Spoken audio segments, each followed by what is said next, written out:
Hey guys, welcome to another top 10 list. Welcome to my top 10 best video games of 2022.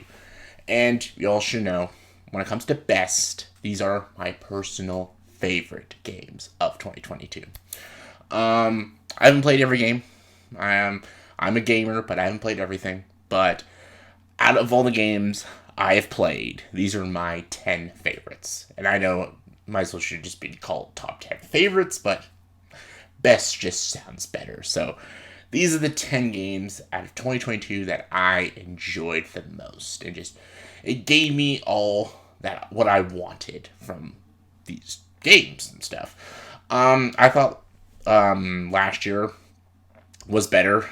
I thought 2020 was even better. But there were still some pretty good quality games. And again, my list, you disagree, that's okay. Let's get to it. Coming at number 10 is Sifu. Sifu was a really good independent fighting game. Love the story. I love martial arts and stuff like that. I love any like Japanese game, whether it's like samurais or like the Yakuza games. Sifu, I was really excited to play. It didn't disappoint. It was really good. I love the fluid techniques. I love the simplistic story. I love that it's not an overly challenging game. Well, for me and stuff, unless you play on like the harder modes, then it can get a bit of a pain in the ass. But really enjoyed it. I loved that it was just super simplistic. I loved how beautiful it was designed. I loved that it was a pretty low budget video game. And yeah, I thought it was really enjoyable. Definitely one of my favorites. Number 9 was Multiverses. Yeah, it's a simple, basically, Smash Brothers game with all these different characters, like superhero characters. I think it's all the Warner Brothers characters, like Scooby-Doo and all that stuff. Just a simple, guilty pleasure, mindless fighting game that I just had fun playing with. I put so many hours into this, playing online with some friends or just against people on the online multiplayer. It's just a simple, fun, guilty pleasure game. There's nothing extravagant about it. It's basically Smash Brothers. I think it's better than Nickelodeon All Stars, but yeah, it's not as good as Smash Brothers, but I still just had a lot of fun with it. And speaking of guilty pleasure fun games, is number 8 is Splatoon 3. Like, Splatoon 3 does add a little more weaponry and adds more maps, but when it comes to the Splatoon games, they're very similar. Not a lot changes, but I still love them. Anytime a new Splatoon game comes out for the Nintendo Switch, I'm all game. I'm going to buy it and have a good time with it. The couch co-op, online multiplayer, even some of the arcade modes is a blast. Just really, really enjoy Splatoon. Love doing the painting and the shooting and all the weird travel you can do. Super wicked, super cool. And again, it's just for Splatoon fans. If you're a Splatoon fan, Splatoon 3 gives you everything you wanted, so loved it. Number 7 is Sonic Frontiers. It's been very up and down when it comes to the Sonic games. Like, I will always go for the classic Sonic games. Sonic 1, 2, Sonic 3 Knuckles is like the best Sonic game. And I even love like Sonic Heroes and stuff, but like the Sonic 06, even Sonic Unleashed, and Sonic Forces, and all that shit. There's just been a lot of ups and downs when it comes to Sonic. But this was fucking good, actually. It was almost kind of an open world Sonic game. And some of the parkour was cool. The running and the maps were cool. The music was kick-ass. And I think the third world was probably the shittiest, but the first 2 worlds and all the mini games and the levels were really fun. Really fun. It's the basics of Sonic, but also doing a new and original thing with Sonic. And I have to respect Sonic Frontiers for doing that. And yeah, I just really, really enjoyed it. And I think more people need to play it, even if you're not a Sonic fan. Definitely check it out. Number 6, Lego Star Wars The Skywalker Saga. Again, the Lego games, very mixed on them. Some of them I just find they're just like just jokey, fun games, but not always my shtick. Like, I never played the Marvel ones. I played a couple of the Star Wars ones. They were fine. I liked the Harry Potter ones. They were pretty fun.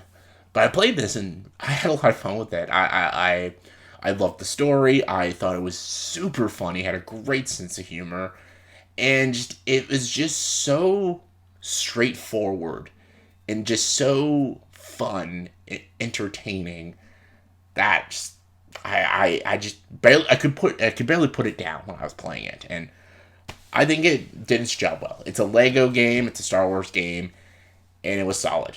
So yeah, one of my favorites. Number 5, Teenage Mutant Ninja Turtles, Shredder's Revenge. This is like a very old school feeling game. It's like you're playing an arcade game. And again, it goes back to the basics of a couch co-op.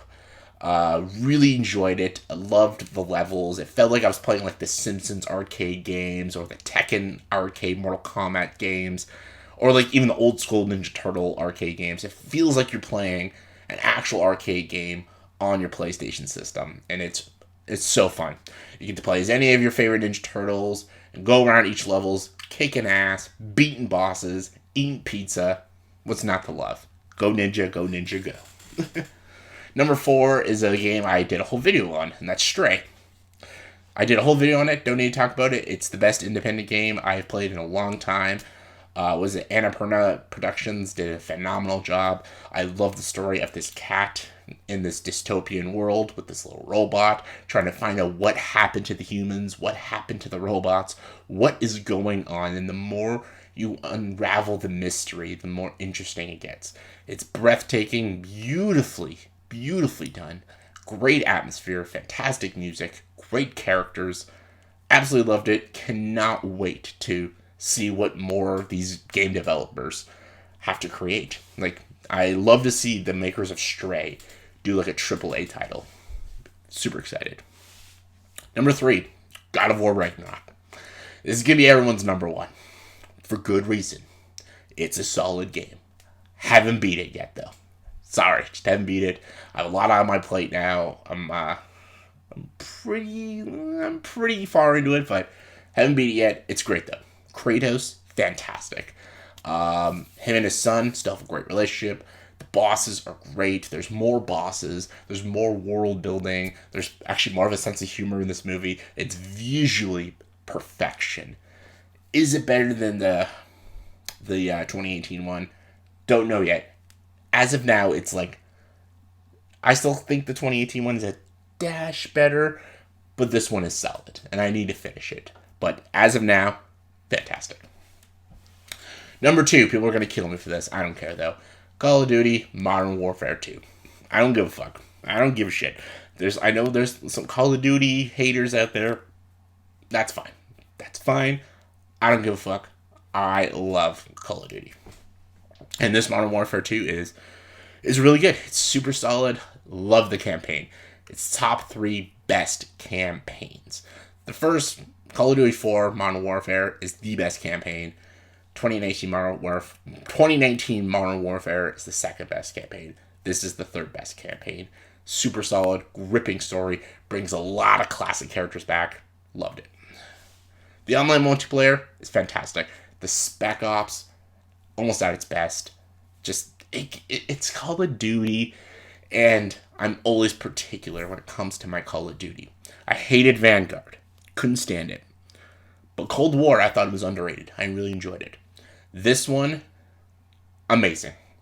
I might even say it's almost on the par, maybe if not better, than the 2019 Modern Warfare. Only time will tell, but loved it. Second favorite game of the year. It's not number 1. Number 1 is, I think, most people's number 1. Elden Ring. Elden Ring is not just a video game. It's an experience. I am not a Soulsborne guy. I think the Soulsborne games are way too fucking hard. I'm saying, I know, call me a pussy, I know. I played Dark Souls, and Dark Souls 3, and Sekiro, Shadows Die Twice, and Bloodborne. I played all of those games. I can barely get past, like, the first couple levels. I am dog shit. Absolute dog shit at all the Soulsborne games. Just, I can't do it. I just can't do it. I know. So how did I do Elden Ring? Practice. Practice makes perfect. For when I played all those Soulsborne games, I didn't want to practice. The games just pissed me off so much. I didn't want to try anymore. I was like, fuck this, I'm done. I deleted it off the console, and I just didn't want to ever play those games ever again. Like, fuck those games. Fuck these series. And fuck all you for being so fucking good at it. But for Elden Ring, it was so beautiful, breathtaking. I was in love with this world, environment, and just everything it had. Like, everything I was looking at, I was just enthralled with it. So I tried. I actually put the effort in. And when I actually started to get kind of good at it, it became not even a chore anymore. It became an experience. It became an adventure. It just became sheer enjoyment. And I think it's the best game of the year. And I think it's better than a lot of games. I think it's better than anything in 2021. Maybe even 2020. Like, I know Ghost of Tsushima, it's almost right there with Ghost of Tsushima.